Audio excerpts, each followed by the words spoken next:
We're joined today by Richard Maddocks, CEO of Kingsland Minerals. Richard, thanks for your time. No worries, David. Great to be here. Operating in Pine Creek in the Northern Territory, great place to be doing business.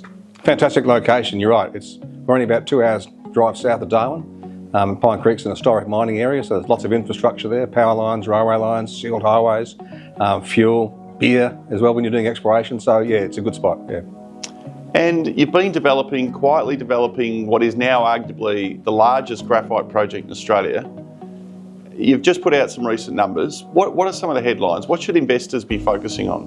Well, look, again, location is probably the main thing. We've got now Australia's largest graphite deposit, 195 million tonnes at about 7.3% contained graphite, but we're only 2.5 hours drive south of the port of Darwin.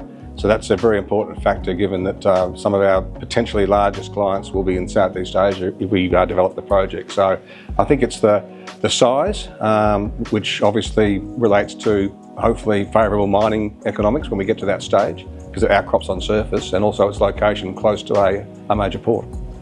Now it's all about the metallurgy. Metallurgy underway. Obviously nothing published, but are you happy with how it's going and how it's likely to proceed? Oh, look, yeah, we are. We have released some preliminary numbers that came out with the mineral resource estimate a few weeks ago. We've got recoveries of above 90% and grades of around 90%. Obviously, we're working now. It's a very iterative process with the metallurgy.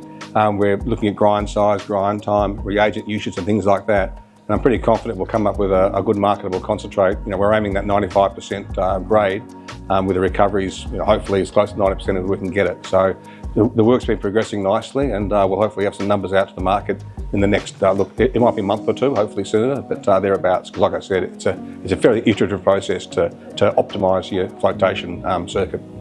Now, clearly focused on development, about to lodge a mining licence application. How important is that, not just for your project development, but also the message it sends to potential partners? Well, that's right. We've started the preliminary work to lodging a mining tenement up there. That might take a year or two to do that, so there's a bit of work involved in that. But we're confident of the resource size and the metallurgy we've received to date that this project will have legs. There's obviously more work to do in that, but we're confident at this early stage. So I think it sends that signal that we are ready to push this project forward.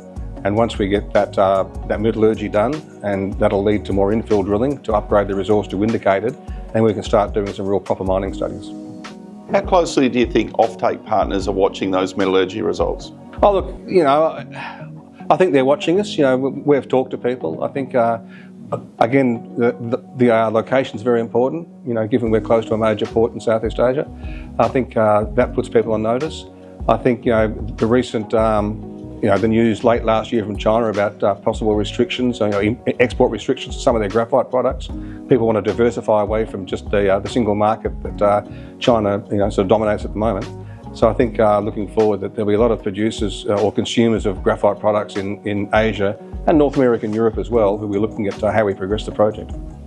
A world-class project in a Tier 1 jurisdiction, strong news flow ahead, exciting times ahead for Kingsland and its shareholders. Richard, thanks for your time. Yeah, great. Looking forward to talking in the future too, David. Thanks very much.